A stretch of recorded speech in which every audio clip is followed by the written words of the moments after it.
Okay, featured matches are shuffling up. Let's go ahead and get over there. So we've got Jeffrey Carr and Jack Potter playing for a potential berth in the top 8. I can tell you that if Jeffrey Carr wins, wait, I'm sorry, they're both 6-1. All right, they're both 6-1. Okay, so never mind. Scratch that. They are. Yeah, and this is interesting. We are going to be seeing kind of a lot of Izzet Delver. Of the like top 8 players in the first 4 tables, there's actually there's 4 Izzet Delver decks, but then there's 4 other unique decks. So like all things considered, it is both varied and not varied. I guess when like you would expect for Izzet Delver to have been this much of the metagame, it showing up and taking up half of the top 8, like the crazier things have happened. And then you get into the 5, 6, and 7, and it's pretty much all Izzet Delver. There's the Selesnya Depths and a Death and Taxes, but it really does end up like being that 50% of the top 10 tables looks to be Izzet Delver. And then there's some other like random things sprinkled in there, just so you have an idea of like what has kind of risen to the top in these final rounds here. That is what the metagame at these top tables looks like. Well, if it's half dominant deck and half, other stuff, that still makes for an interesting top 8. I would like production, if we can get a look at, see if these records are correct, because I'm not sure that they are. At least one of them I feel like might be incorrect. If this is table 5, I don't think both players are 6-1. They could be, but that wasn't what I was thinking we had going into the round. Anyway, these 2 players, Delver, Mirror, Jeffrey Carr and Jack Potter. I believe we saw both of them today already. Let me look at my notes real quick here. We did see Jeffrey Carr in round 7. He won. He was playing Delver, and he beat the Yorion Death and Taxes. He was the player that just. Yeah, he beat the Death and Taxes deck, surviving that Chain Lightning reflection. By just having 2 lightning bolts to finish off the Death and Taxes player anyway.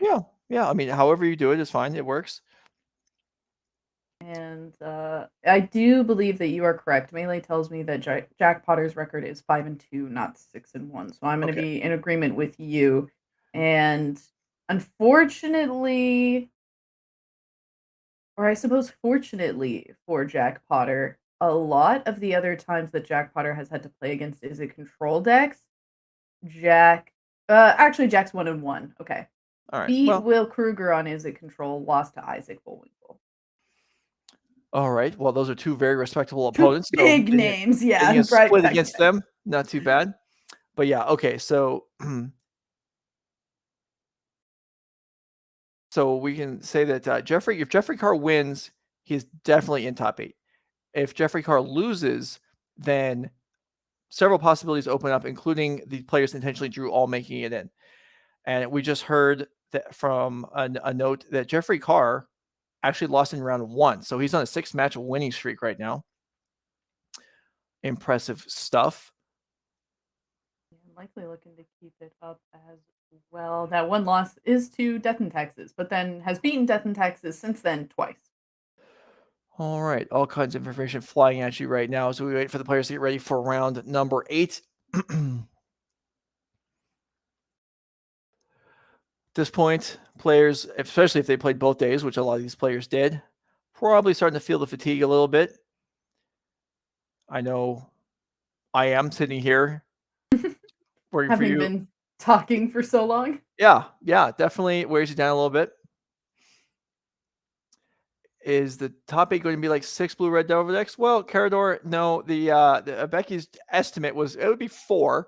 So, I mean, it's still a significant number, but we've got room in the field for other competitors. And here we go. We are underway. Jeffrey Carr with Steam Vents into Dragon Rage Channeler. So what can we conclude from that? There is not another red source in hand.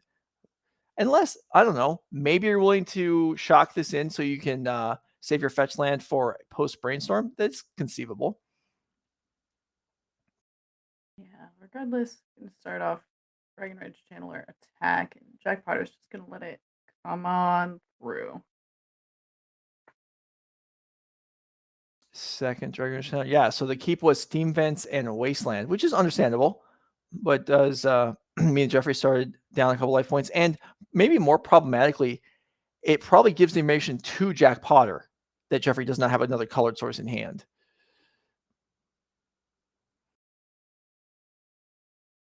Yeah, Wasteland's got to be a little bit spooky, but the coming down also does televise to Jack, like prioritize these basics where you can, and so that could potentially end up being a little bit worrisome for Jeffrey going forward as well.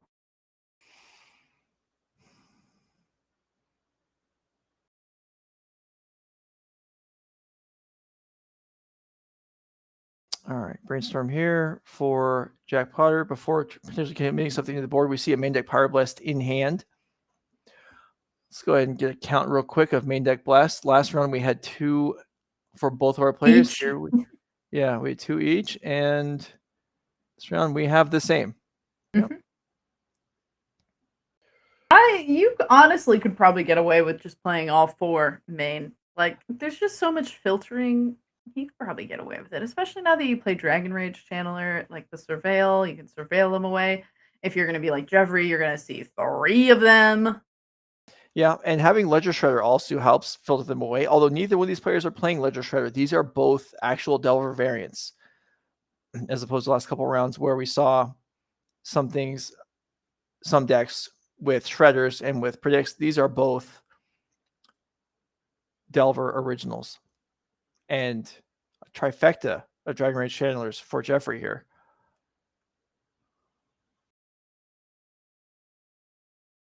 So really, any spell cast here, 3 Surveil triggers is a lot.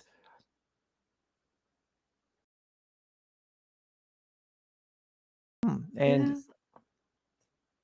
I wonder if Jeffrey might gun that Wasteland before Jack untaps, but he decides not to.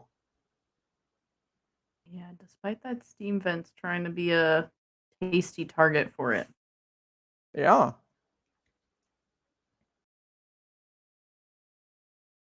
All right, Jack Potter with approximately 9 cards in hand at the moment, but shortly returning a few to the deck.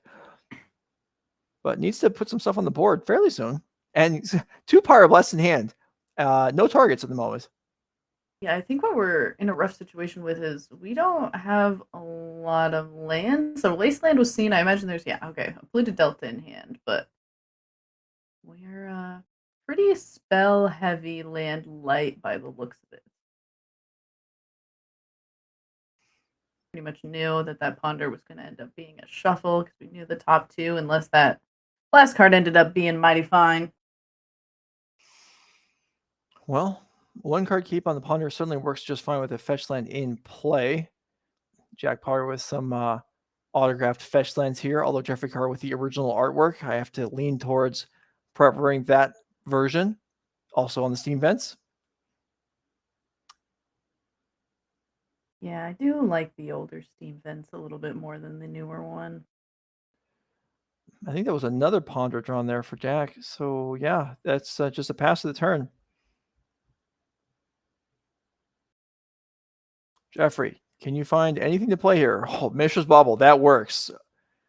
3 triggers. Surveil 3. Yeah, can we find Delirium? There's an instant. Sorcery or creature will get it done.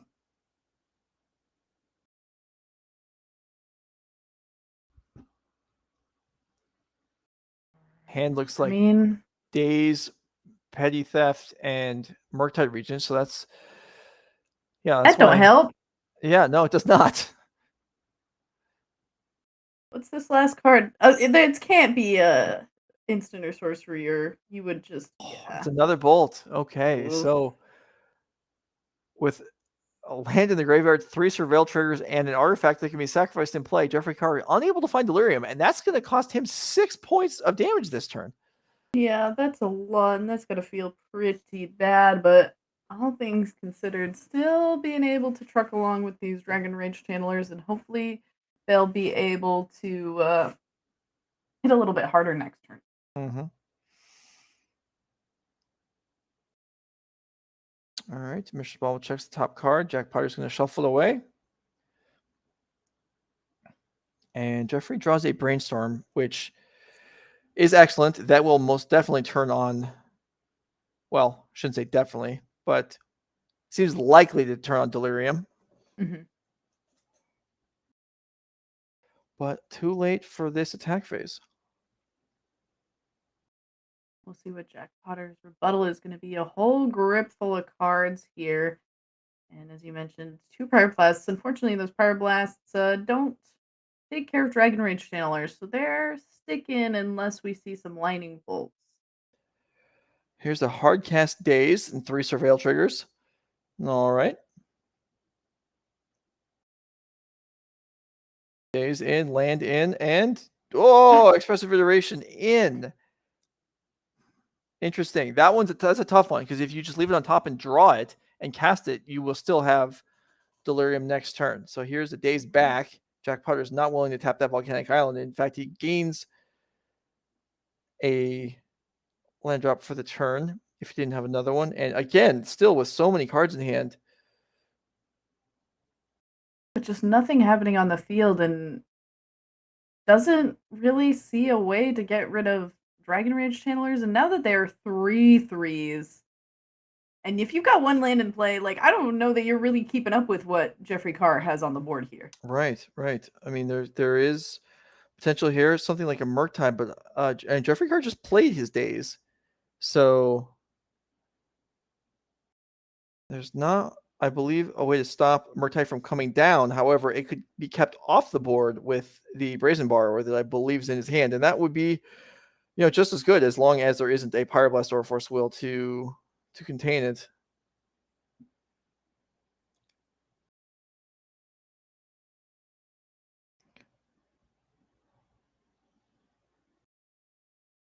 All right. Well, Jeffrey Carr is definitely looking through the graveyard here. Lining up a Murktide, perhaps? No. Wow. Wants to keep Pyroblast available, but is he just accepting too much damage here in the process of doing that? I think it's way too much. I think the moment that you put yourself, like, by taking this next attack, you're accepting that you're in bolt range. And sure, there's 2 bolts in the yard for Jeffrey Carr, but where are those chain lightnings that we saw? Like, are those main? Are those side? It looks like it's just 1 in the main board. So we know that there's an extra little bit of power there. But even then, like, if you take all this damage from these Dragon Rage channelers, which I'm assuming is going to happen, Well, yeah, I mean, that's a non-flying Delver, so there's no block here. we've gotta somehow find a lot of things because we will have to not only answer a bolt if Jeffrey Carr manages to find one of the 2/3 remaining, but also an answer to the 3 Darcy's already on the board. Right. Yeah, and that Brainstorm, the Surveils were kept. So, I mean, what are we keeping that's not a lightning bolt? There it is, bolt, and Jack Potter's out of here. Game 1 for Jeffrey Carr. And that was just, that was an example of a game where that was really a tempo game. I mean, Jeffrey was less card efficient, but just played more spells, put more on the board, and Jack Potter just couldn't develop, couldn't get anything going. Yeah. Saw the Pyroblast instead of the lightning bolts Yeah, and that couldn't was answer huge. the If those 2 creatures on the Pyroblasts board. had been 2 lightning bolt, chain lightnings, shocks, whatever, he would have been much better off. Let's Yeah, okay, so we all look at the sideboards. Jeffrey Carr up a game with the Delver version of the Delver deck. I can't believe that's a distinction we have to make, but there we go. In today's day and age, it's something that you gotta mention. And we Right. know that Jeffrey is playing that 1 copy of Maddening Hex, and we know that that does come in. This is the 2 counterbalance, 1 Maddening Hex. Mhm. So we'll see which one of those is going to end up being the case here. Is playing 1 Hydroblast and those Pyro and Rendell Mental Blasts. So lots of additions that can come in for this matchup. Yeah, probably, potentially, and probably all 8 of those cards you just mentioned. Trimming out a variety of things, potentially Force of Wills, maybe Daze going second, but it's tough to make room for 8 cards, but I think Jeffrey will make it happen.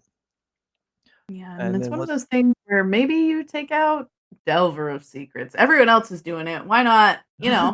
I suppose. Yeah. All right, let's go ahead and look at the other version, which I think might actually be the same. So Jack Potter also Pretty playing close. Delver, also playing 1 Brazen Borrower, also playing 2 Pyroblasts.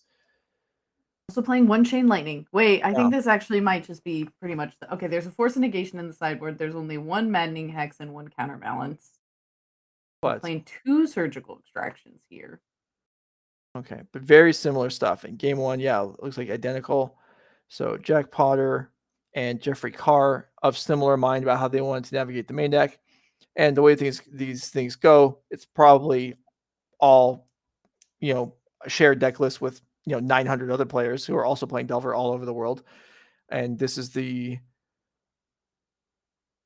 list that they have come to. Yeah, you think Delver is popular enough that many people are playing similar main decks, and we're not seeing two people who drove here together? That's also possible. I think that's always unfortunate, but you end up seeing it a lot at some of these tournaments that two people figured out the tech together, figured out what they wanted their main board to be. They just have their little differences in the sideboard, and it's always when that happens that you end up playing each other in the tournament. Well, at least it's round 8. That's true. Good omens for both. Appealing cards: Hydroblast, Pyroblast, Retinal Blast, Counterbalance, Maddening Hex, maybe Unlicensed Hearse. I don't know. Cutting the graveyard down for Murktide Regent before it gets into play is good. It does not effective after it's in play. At that point, you have to start eating your own graveyard, I guess, to grow your Murktide Regent. And it's also there's no artifact removal here, so it potentially is a threat that could survive all manner of removal spells if it grew big enough. I don't know. We'll see. Anyway, players looking at they're getting ready to go for game 2 with Jack Potter, by virtue of losing the first game, being on the play this time. Unless he really, really thinks this comes down to card advantage, and maybe he would choose to go second, but I'm not expecting that. I highly doubt it, considering that we saw Jack Potter have card advantage that whole last game and still end up losing. All right, and Jeffrey Carr doing some pile shuffling, some pile counting here. How many more years until we can rid our game of pile shuffling? 5? Hopefully 50? Soon. We're close. We're down to 1 pile shuffle allowed. I don't know. I think... You think it can't come soon enough? Somewhere out in the future, there's going to be some colony on the moon of Jupiter. A couple astronauts going to be like, all right, you want to waste some time? I've got this old game called Magic. My, ancestors passed down to me. The guy's like, okay, how do you play? And the guy's like, well, first, you pile shuffle. Then we'll worry about the rules. And then his friend is like, that sounds ridiculous. Why would you waste time doing that? And the other astronaut's like, you're right. More likely, he's like, oh, I don't know this game, but I do know about pile shuffling. All right, so Jack Potter getting things going here with a couple lands. No action yet. What are we going to see here? I mean, I feel like this is how every Izzet Delver deck in the second games in the mirrors, for some reason they just can't find creatures, and they sit there with their fetch lands and they're like, you fetch first, and it just goes back and forth, and then finally one of them is going to break it. We've learned lessons from the past that may not apply anymore. I mean, yeah, you don't want to fetch first because they can have Stifle. Well, no one's playing Stifle anymore, but we may not have unlearned the lesson. Let's get some Make Stifles Great Again in the chat, please. Ooh, thank you. That would be cool. That would be something. Stifle does have, there was in some of the deck lists I looked at this week for Legacy, but not overly common. It shows up with Friction Dreadnought occasionally, but we don't see those too often. All right. Just a pass, no play here. Maddening Hex in hand for Jack Potter. Delver Secrets in hand for Jeffrey Carr. So yeah, nobody wanted to commit anything to the board on turn 1. Island draw, and here is Delver. I mean, there is merit to holding your fetch lands when you have Brainstorms, when you have Ponders, when you have counterbalances in your deck. Oh, certainly. It just is kind of funny to me because it's such a difference from Modern, and to have gone from playing it yesterday or casting it yesterday into this today and seeing the differences, especially when we were talking about the Murktide deck that is in Modern and its similarities to the Izzet Delver deck in Legacy. Just seeing the differences, especially in these mirrors, is kind of humoring at times.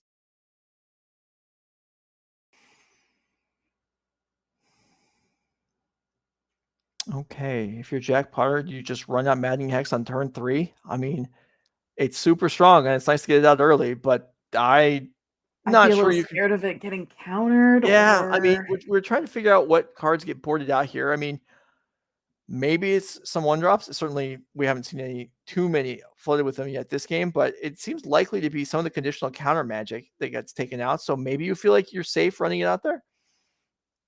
Yeah, Force of Will's probably gone, but there's got to be more than that. Here's Counterbalance. This does not get dazed. Gameplay with Wasteland available. And this is one that you want to keep. You want to counter on the stack. Ooh, Daze back. That Scalding Tarn for Jeffrey Carr is in the graveyard, so that's this Daze isn't getting paid for. And this counterbalance is in play, and this is already a scary proposition. Yeah, I mean, we'll see. Now that we've made our decks a lot cheaper, especially if those Force of Wills were the choices to be sideboarded out, this counterbalance could potentially be pretty scary here, and we don't have an answer for it. Could get pretty annoying for Jeffrey Carr to deal with. Oh, Jeffrey Carr draws his own counterbalance. So if Jack Carter has a 2 on top, which is not one of the more common numbers in the deck, I can't tell what that is. Looks like it's a Delver of Secrets. It's a Delver of Secrets. Okay, so counterbalance on both sides. Now, this is something that back in the countertop days was unlikely to happen very often, but here we have it.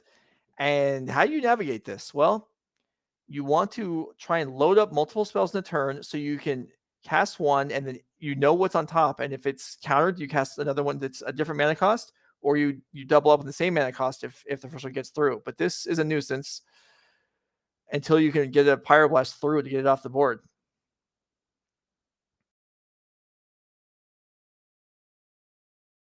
Got to be what the players are looking for, and it looks like it's going to actually be End of Festivities even came in for Jack Potter to try and take care of this. And it works. Delver of Secrets. Yeah, and now knowing that the top of the deck is a counterbalance, Jack can go ahead and play Delver of his own. Jeffrey draws another counterbalance, which is not redundant once there's fetch lands in play or brainstorms to cast in between triggers, but at the moment is worth nothing. Oh boy. Yep. Ouch. Well, there you go. Expressive Iteration, cast into, blind flip, Expressive Iteration, which also flips the Delver. This is pretty punishing for a completely random interaction. Yeah, this is definitely. I mean, but weirdly enough, watching both players have this counter spell war back and forth every single time they try to cast a spell is weirdly fun to watch. I mean, it's exciting. I'm sure it's aggravating every time you get a spell countered. Yeah. I know it Would has I been like for me to in be the past. playing it? No. Yeah. Is it kind of fun to watch? Yes. Sure. Would it be fun to watch a bunch of times? No. But it is, since this is the first time I've seen it today, a little bit tickling. All right, here's Murktide. All right, that one hopefully is going to resolve. Well, it may not. Okay, Volcanic on top. It gets through, which also means if Jeffrey has another land, he could Pyroblast Jack's counterbalance now. But he does not. Oof.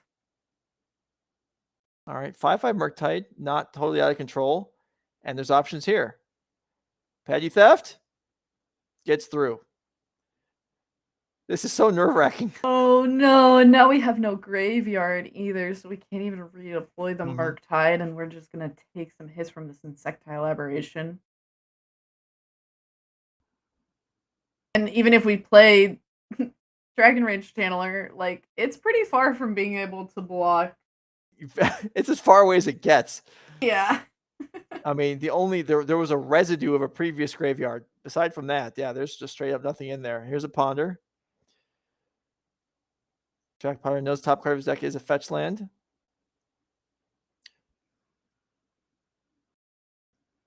As a Hydroblast? Are we thinking about Hydroblasting the Dragon Rage Channeler?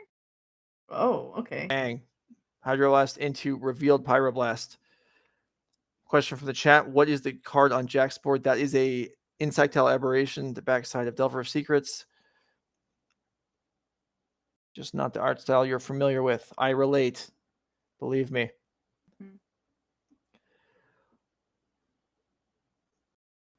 All right, so this Ponder resolves. Jack with 2 cards left in hand. I think one of them is still Maddening Hex from the beginning, if I saw that correctly. I'm kind of surprised that we haven't deployed that yet. Well, yeah. I mean, it's tempting to get on the board. Getting the counterbalance out was nice, and then taking the Murktide off the board seemed like a good idea. Mm-hmm. But Maddening Hex, not so likely to hit by counterbalance. Delver in for 3.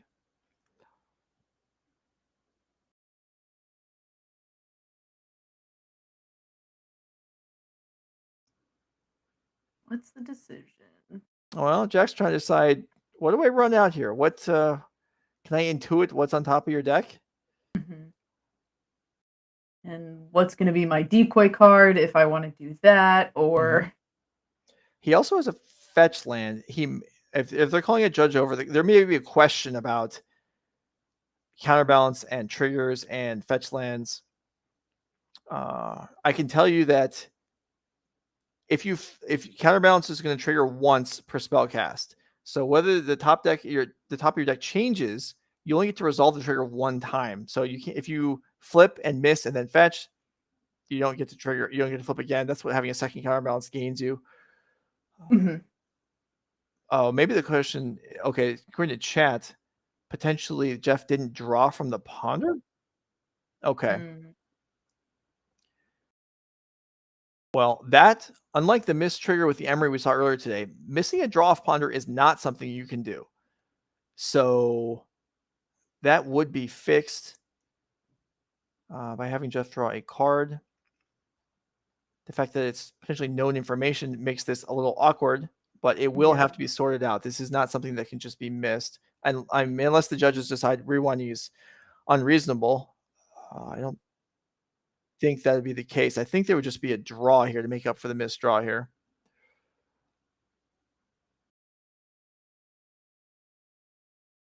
And no real problem to sort that out if that's all it is. Most players have missed drawing off a cantrip or such at one point in their Magic careers. I mean, people that play events, they play paper. I mean, you just play so many games over time. You're eventually going to make mistakes. These players are in round 8 or round 17 if they played Swiss yesterday as well. Starts to sound really daunting when you say 17. Kind Well, of a lot of Magic. I mean, 9 plus 8. You know, you'll get there someday. Learning these numbers add up. They go together well. Ha.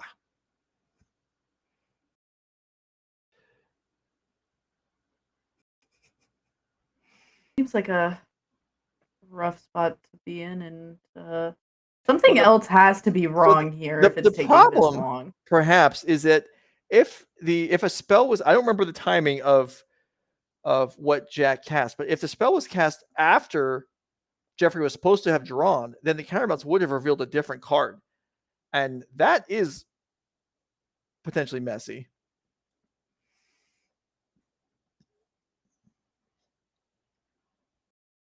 I'm not sure what else could be being debated here, but Feels like it's something about the Delver, but there's a lot of hand gestures happening. okay. So they backed. So what happened was they did back up. Oh. They backed up. Jack drew the card. I'm sorry, Jeffrey drew the card. Went back to Jack's turn. He drew the fetch land again. Attacked over again. So we're right back to where we were before.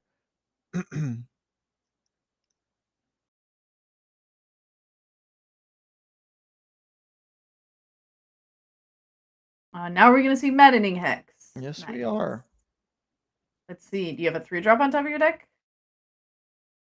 There is not. Jeffrey knows the card from the ponder. Mm-hmm. So no reason to reveal if he knows it's going to miss.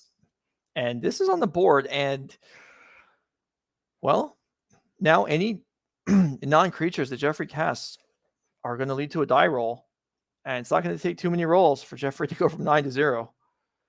Yeah, we saw Maddening Hex do quite a lot of damage earlier. And it's funny because these cards that were put in like for Commander, a D6 in Commander is not that big of a deal, but all of a sudden you get into these games where your life total is half of what it is in Commander, and that D6 starts to add up really fast. Mm-hmm.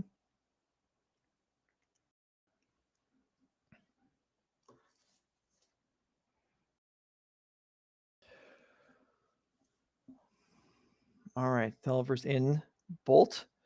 Now we got multiple triggers here. Yeah, wait, where are we Jeffrey starting Carr's here? like, wait, do I flip for counterbalance? Do I No, flip for I'm counterbalance? Do I surveil? Which one goes first? what? Okay, that's for surveil first. All right, so now Jack. So one roll die. Here it is. 1. Okay, best Oh, I think possible that's. for I Jeffrey feel Carr like at the that's moment. definitely the least damage we've seen a maddening hex do on the Now, day. this is more important. Revealing a 1 is better than the rolling a 1 in this case. Mhm. So let's see. Jack's gonna fetch to thin out first.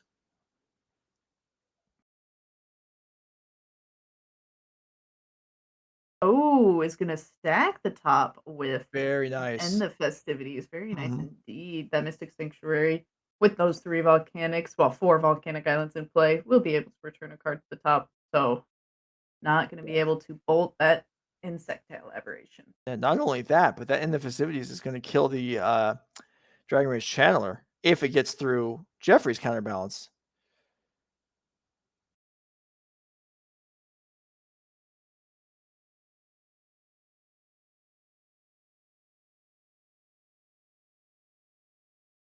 All up here, it looks like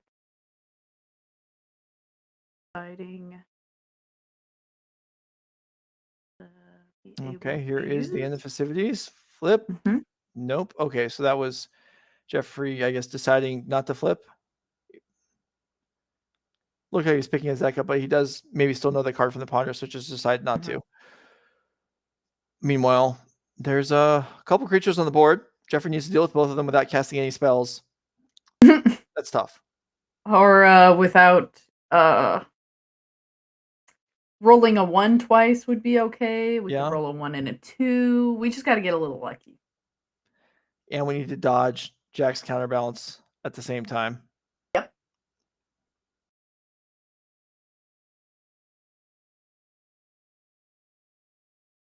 All right, Murktide Okay. dodges. Oh, dodges counterbalance, revealing a lightning bolt on top. So Jeffrey Uh-oh. better hope his counterbalance comes to party this turn.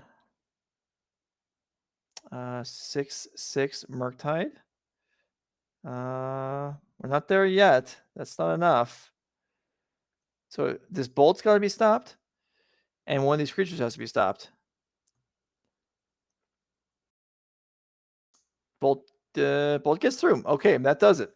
So Jack Potter will even up this match at 5-2, being paired up this round. I don't think Jack Potter is playing for his second top 8 of the weekend, but it's possible. It's It certainly could happen. possible, but it's hard to look at. I mean, we are pretty sure that some amount of people who drew, because the top 4 tables drew, but we're Mhm, pretty sure that some amount of them are not actually going to end up being live. mhm. At So, but least. even then, Mhm. the table on table 4 is gonna end up being 6-1-1, which would still be better than the score of 7-2 from Jack Potter.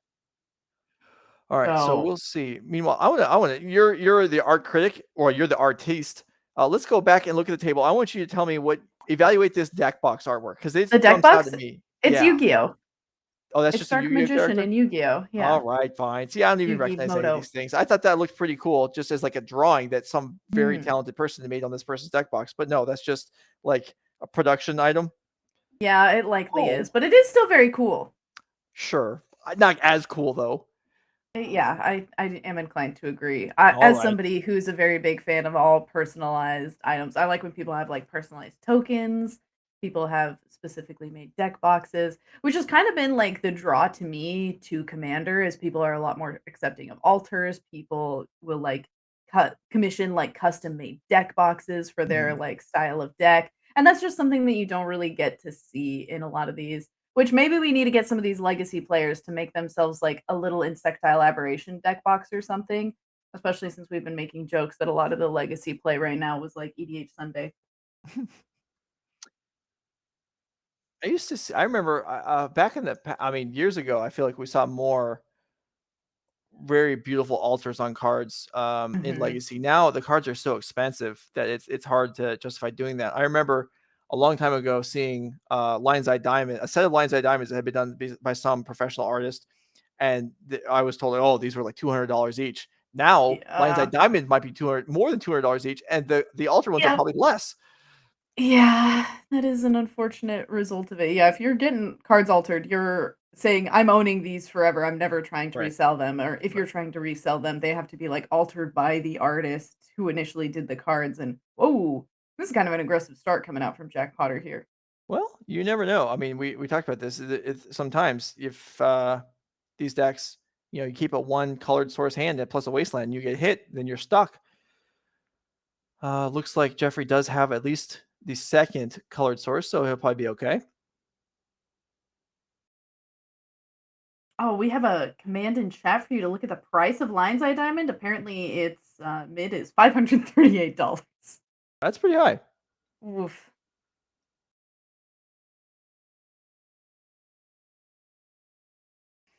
All right, Delver on the board for Mr. Potter. Unlicensed Hearse in hand for Jeffrey Carr, so that did come in. Ooh. Well, takes out Delver. All right, can we land something of significance? Hearse, counterbalance.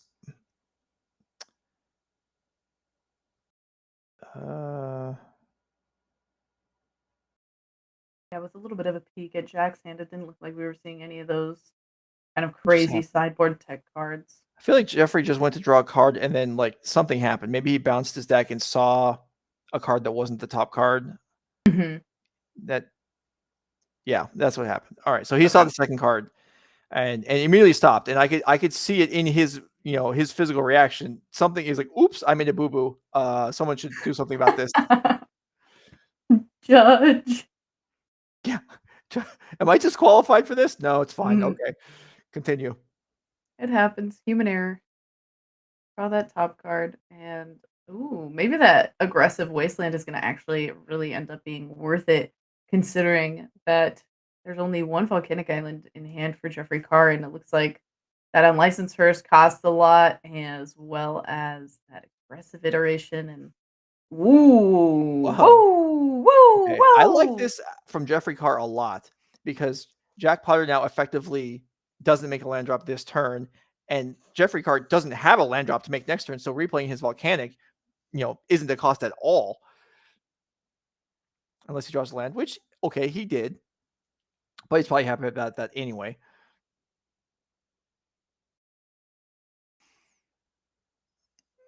Okay, fetch into play, so guaranteed to be able to get to 2 mana next turn since Wasteland isn't live right now for Jack Potter.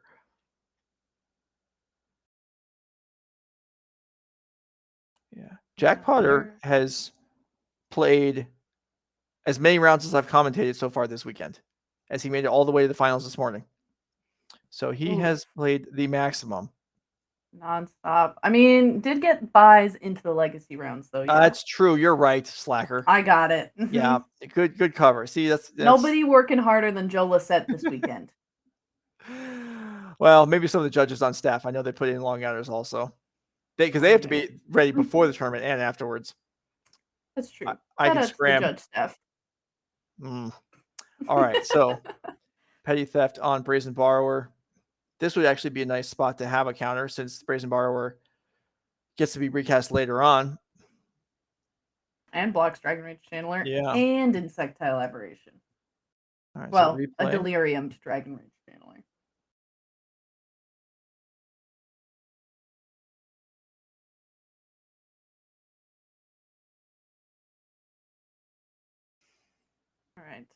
All right. Draw for Jeffrey. Picks up only. Now I got more land in hand, so able to develop a little bit more. Has the unlicensed hearse, which is great at eating the graveyard. Not so great at blocking the turn it comes into play. So here's an iteration. And a problem with the hearse is if it doesn't come down very early, you may find yourself unable to find a window to actually cast it in.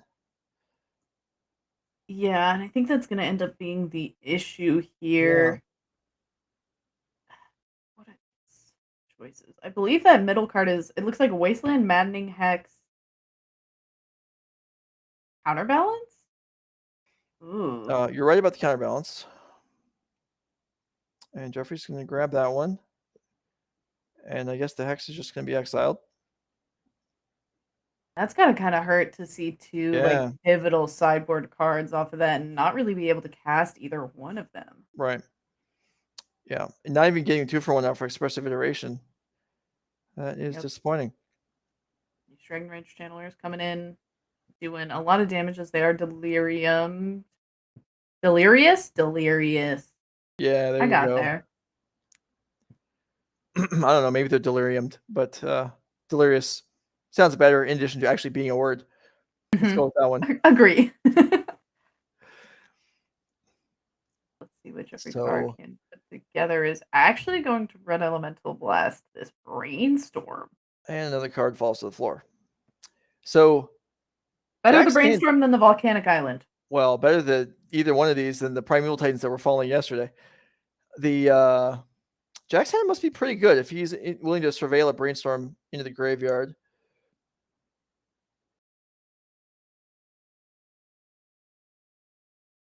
And, yeah, I mean, Jeffrey's at 5. These creatures just swinging in here. Chain Lightning, while Jeffrey's Red Bandit is unavailable. Important point. And that's it. Jeffrey Carr just cannot manage to get onto the board. Draws up a couple sideboard cards, but in the face of the aggressive one drops, is just the time isn't there to put them down. Okay, so Jack Potter wins. Jeffrey Carr not outright eliminated from top 8 contention, but now it's going to be very hard. Yeah, that's a rough one to lose for Jeffrey Carr, as you mentioned. Does take him out of top 8 contention. Would have been put to 7-1, which would have certainly been Yeah, good for top 8. that would have done it Unfortunately, for sure. we're pretty sure that losing or having 2 losses for Jack Potter still doesn't put Jack Potter into top 8 No. either, as the matches that drew are still going to have better records. So, All right. unfortunately, neither of our players gonna make it, but we do have a backup, and maybe one of them will be able to do it. All right, let's roll it. Let's find out. So Ashlen Johnson versus Zach Dubin. So both of our Mm. finalists from Modern made it as far as round 8 with a 5-2 record. And Ashlen Johnson versus Zach Dubin. So these players likely playing for energy points and prize money. Mhm. Yeah, As as they're both 5-2, and yeah, as we just mentioned, won't be able to make it into top 8. but that's not to say that's nothing. The energy series points do matter. The cash obviously matters. Zach Dubin, based on his finish in Modern, we estimated was going to end up 12th on the leaderboard for the overall year. All the more points here move him further up. He looking to get right now maybe into the top 8 or so, looking to auto qualify at the end of the year, as second, third, and fourth are already in. And Zach Allen, as the overall leader right now, likely to qualify in season 2. So certainly those spots will pass down a little ways. And Zach Dubin on his way up. Ashlen Johnson here with Selesnya Depths. This is really, it's Selesnya Depths splashing Pyroblast out of the sideboard is what the red mountain is for. Is that a Flagstones of Turkey? In play, yes, it is. Plateau into the graveyard and flagstones in play for the moment. Although, as we know, these flagstones players are always in a rush to try and sacrifice these flagstones to turn them into other things. Eh, you would be too if you read the card. Absolutely. And there is a way to sacrifice it. Elvish Reclaimer into play. So a lot of action on the first turn for Ashlen Johnson, setting up a pretty good start. Zach Dubin can undo it all with, something as simple as a bolt on Reclaimer. And that is indeed what he's got. Yeah, not going to be able to get rid of those flagstones just yet. Okay, now we are. Sylvan Safekeeper can get rid of that land whenever it wants. But not going to get rid of it at an advantage. I got really surprised when that art popped up on the... I didn't even realize there was another art for Sylvan Safekeeper. Is that shameful to you as an artist to not be aware of all the potential arts? And not to me as an artist, but to me as a Magic player who usually keeps up with all of the different various arts. And Okay. I would like to think is pretty good at noticing most of them. Well, we'll just say that you and I are in the same boat. I mean, consistently don't recognize the artwork. I mean, for you, it might be once a weekend. For me, it might be 20, but it's the same affliction. You're right, of Yeah. course. All Ooh, right, another Elvish Reclaimer reclaimer. number 2. Yeah, and this one is protected from bolt by virtue of the Sylvan Safekeeper. So yeah, we'll see if Ashlen's able to get something going now. We did see this earlier when we saw Ashlen Johnson, I believe, stuck on Mox Diamond in one other land for multiple turns. See if she's able to further development a little bit here. We know the Reclaimer will help with that.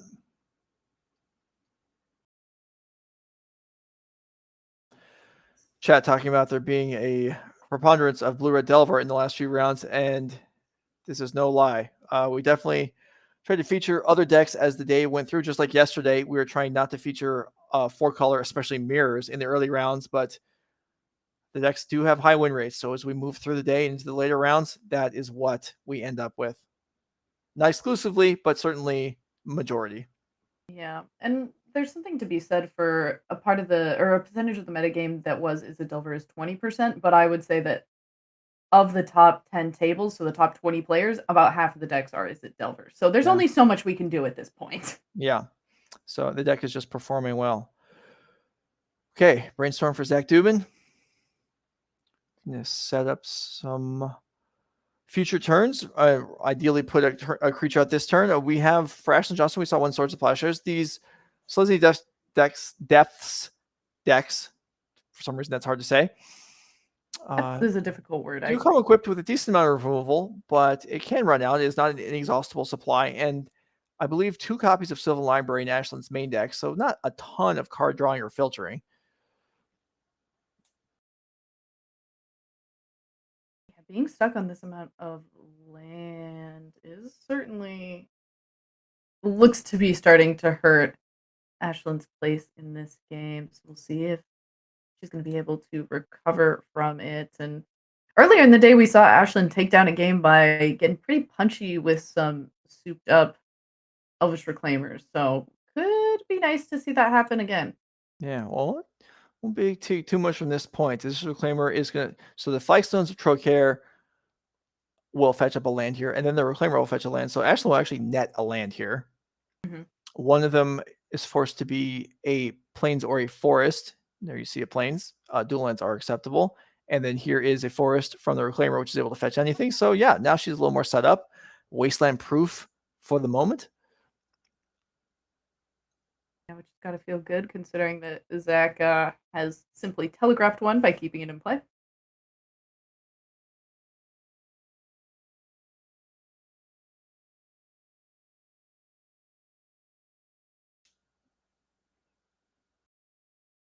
All right, there's Caracas. Let's see, are we looking at here? Another Reliquary, perhaps? There it is. Okay.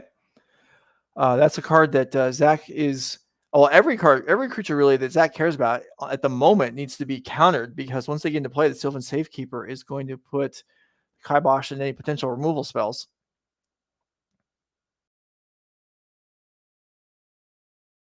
Is that a surveilled Force of Will? No, it was a surveilled, I believe, Dragon Rage Channeler. The Force of Will was was yeah. fast. Okay. Yeah, to take out the knight. Okay. And land count in the graveyard, I think, is 2. So this Reclaimer, I guess, could attack if it wanted to, and then if there was a block with Delirium, then Safekeeper could sacrifice a land to grow the Reclaimer. But that's maybe a little aggressive. Ashlen may not want to give up lands in that fashion. Yeah, definitely not something that I would be in any kind of rush to do. Alternatively, what are the chances that Zach Dubin actually blocks, since Ashlen could very well just do that? So maybe that in some ways it represents the missed damage here. But if you're not willing to pay the cost that you'd be forced to pay if Zach decided to call the attack, then okay. Not pointing out it's a misplay. I'm just suggesting options here and what Zach, or what would be relevant on a potential combat there.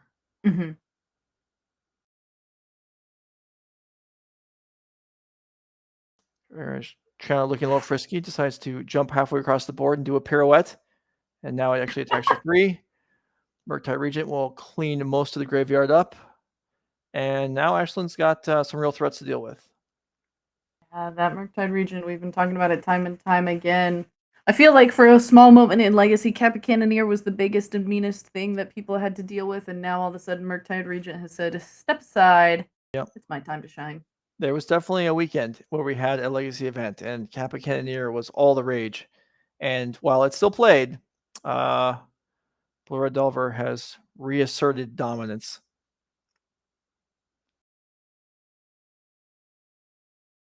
Just like that. 7/7 Dragon on the field, a lot harder to attack and get punchy with this Elvish Reclaimer now. Mm-hmm.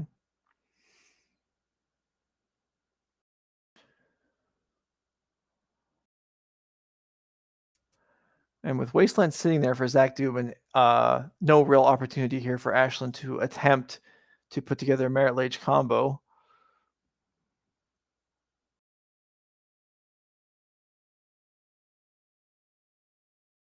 Yeah, Tough to race a 7/7 flyer.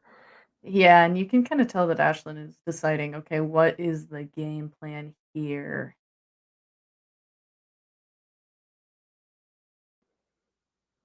A little hard. We can take a look at what is being exactly played in this quote unquote Right. Selesnya depth list and see Yeah. what things there are. And there are 4 copies of Swords to Plowshares, and that could be a way just to clear this off the board and only really start to tussle with some of these smaller creatures that Zach Dubin has.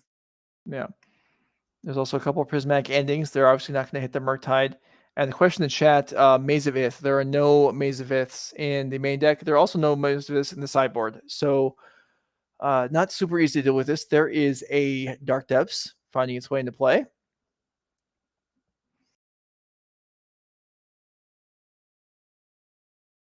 That could tussle with a Murktide Regent. It certainly could. I'm not sure it can get through the issue of the Wasteland. Here's a Green Sun for 3. And Zach will use his last 2 cards to force a Will of Green Sun Zenith.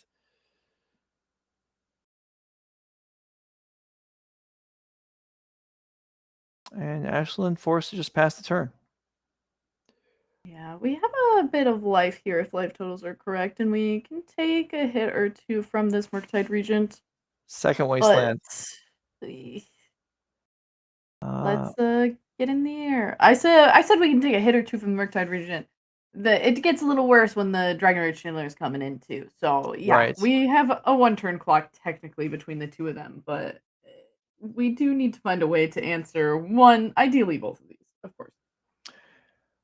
Yeah, there was some question in my mind as to whether the Dragon Rage Channeler had Delirium, but looks like, I mean, there is this big pile of exile cards splattered across the top of the screen there, but there are enough cards still in the graveyard. Apparently, Wasteland fires off, takes out Dark Depths, and I feel like we might have reached the end of this game for Ashlen Johnson.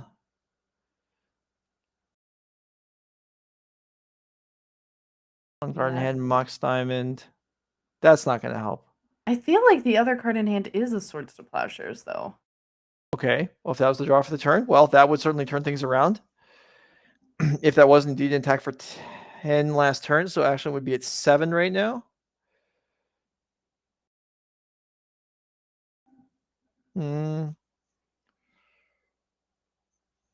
It is a swords after Safekeeper attacks for 1.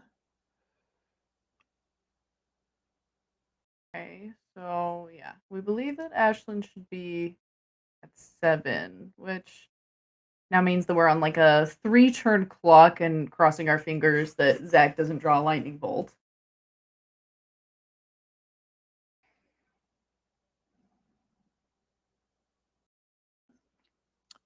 There is Bajuga Bug in the main deck. Let's take a look. There is, so that can wipe out Delirium for the turn. Cannot allow a block, but could reduce the incoming damage. Yeah, this is a rough spot. Regardless of what even gets drawn, it's hard to figure out what exactly is going to be the way for Ashlen to come back into this. I think it's a little harder because we're not like we're pretty sure that Ashlen's life total should be 7, and we're not exactly sure what Zach's should be.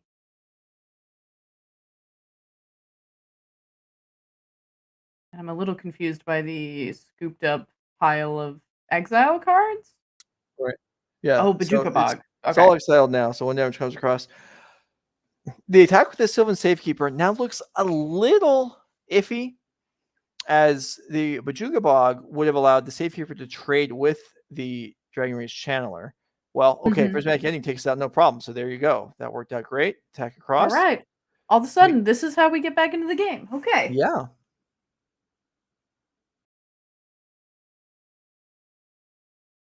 And 4 comes across. I'm Zach Dubin, plenty of life.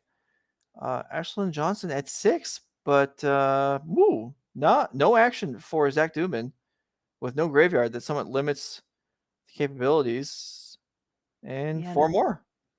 looks like one of the cards in hand is a Daze, which isn't gonna do too well. Okay, might actually end up doing something.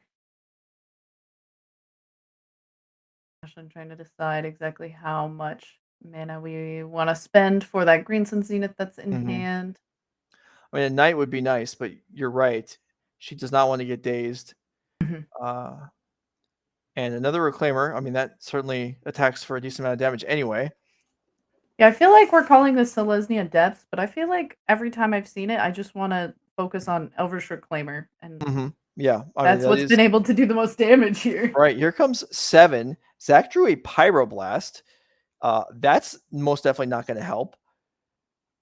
Somehow he's Okay. actually facing lethal next turn. Pyroblast here to put a card in the graveyard. Pyroblast, unlike Red Blast, can target anything. Daze that. This is an attempt to get Murktide going. A fetch land Oh. or any land drawn would do that. Well, it looks like one thing is a Misty Rainforest in hand, so you Mhm. should be able Yeah. to. Okay.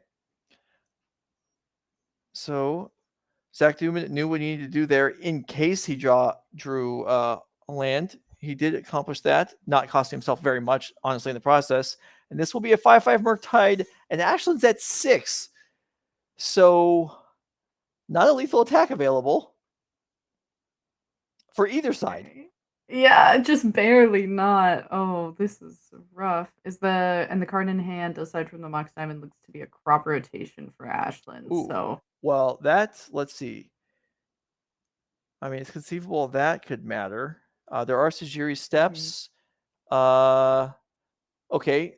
So if an all-out attack here would lose a Reclaimer and Zach would go to 3, that would mean the next turn a Sajiri step on Reclaimer would be lethal. So that's Mhm. possible. There might be some risk involved in that, but that is something that could happen. Well, we're not in a situation where we can block a Murktide Regent, so you maybe play to your win and not to your losses.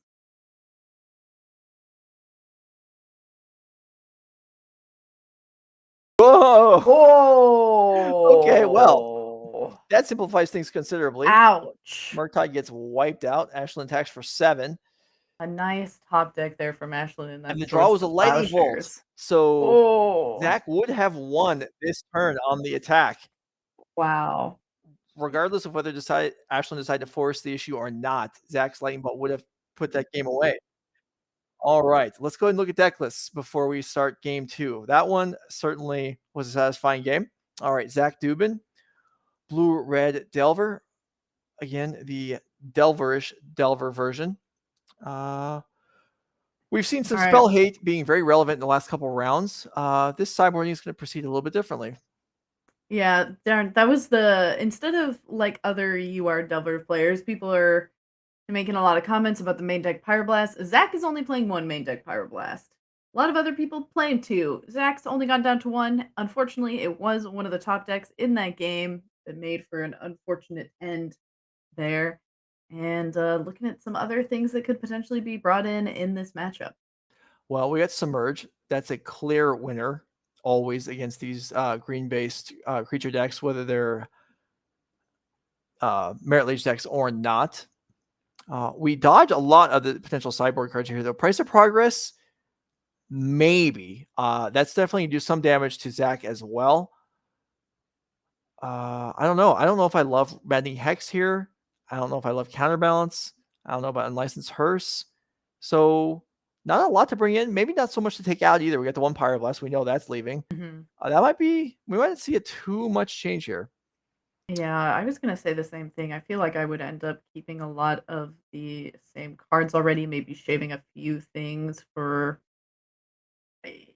yeah, this is a place where me not having a ton of experience with playing these matchups is going to lead to not knowing what exactly I feel like I would be interested in things like the Maddening Hex. I feel like Counterbalance, there's like some one drops, but I feel like you're not consistently Yeah. countering I one don't drops coming out of the no. lands deck. I don't think we want either one. I mean, maybe you want Rough Tumble, but that goes dead quick once those Elvish Reclaimers get sized up. So I'm not sure we want that either. All right, let's go ahead and look at Ashlen Johnson's Selesnya Depth splashing Pyroblast. Her sideboard's definitely going to work better than Zach's is.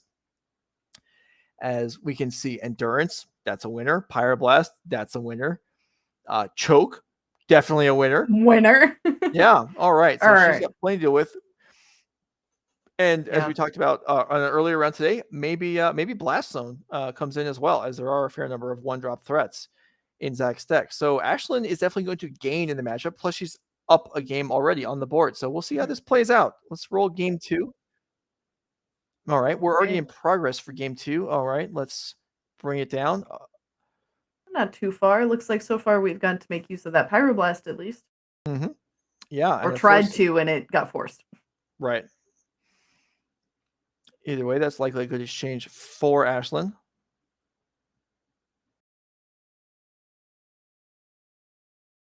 The Spain stage. And with Wasteland in play again, and we see the Tiger, there's actually no white man available yet. Yeah, it looks like we were maybe, like, with that Windswept Heath, a little bit afraid of the Wastelands in play and went for a forest? Perhaps, or the Windswept Heath Ooh. could have gone for the Taiga in order to Pyroblast. Um, both would make sense. Here is an Endurance, and that is just going to eat the Delver. Yeah, very nice wording on that Endurance. Usually not the one that you're looking for, but does have reach, so can block that insect in the sky. Yeah, and just gets away with it scot-free, not finished off by a bolt or anything. Surgical Extraction cast from Zach Dubin, going to take out Thespian Stage to shut off the potential for Merit Lage, which, I mean, that's a setback for the long-term power of the deck, but We didn't need Merit not Lage to win last game. devastating, really. You're right, exactly. And revealing a choke in hand. So that's something that Zach's probably not going to want to deal with.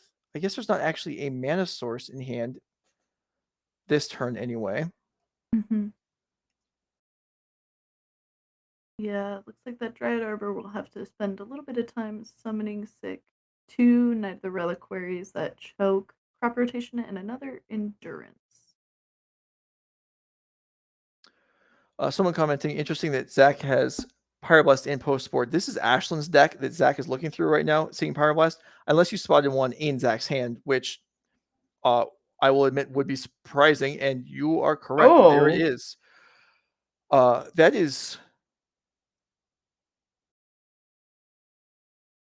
That is surprising enough to me that I'm going to float the possibility, even though Zach Dubin is obviously an accomplished player, that he may have missideboarded and actually just forgot to take that out. Probably has just played so many matchups today where Pyroblast would never not stay in. Maybe. I don't Played know. a lot of Magic. I do not have a coherent explanation for why that would still be in the deck. If Julian was here, maybe he would tell us that it's for the scenario where Zach Dubin is just going to scoop it up right here, and he's going to say like, "Hey, okay, I may have messed up a few times there." There was a couple of issues there. One, after the Endurance blocked the Delver, no bolt to finish off the Endurance. Two, Surgical and Thespian Stage, defendable, although maybe not great. And then Pyroblast being in after boarding. That's a little odd. Yeah, I mean, it is a long weekend, and Zach did win the Modern event before, so I don't know. It's not going to feel too bad coming into this one not making. It's like I'm not live for top 8. Like I've already made it this far. I already won one event. I've made enough mistakes. Probably just feeling tired, and it's like I'd rather go get some food than sit here and continue to play this game. I know that Perhaps. I've definitely been in some places where if I'm not live for top 8 anymore, all the light is faded from my eyes, and I'm just thinking about a milkshake or something. I don't know. Well, I said if Julian was here, he might have a reason for us. Julian's in the chat. He has a reason for us. It's a hedge against potential Mahamudi decision. There you go. That's the official word on the matter. All right, we're going to take a break. We're going to come back. This is the end of the Swiss. We're going to have top 8 brackets for you. We're going to have all kinds of fun stuff. Players are going to be taking pictures right now. And then we're going to play 3 more elimination rounds and find a winner for this NRG Legacy 5K trial. Stick around.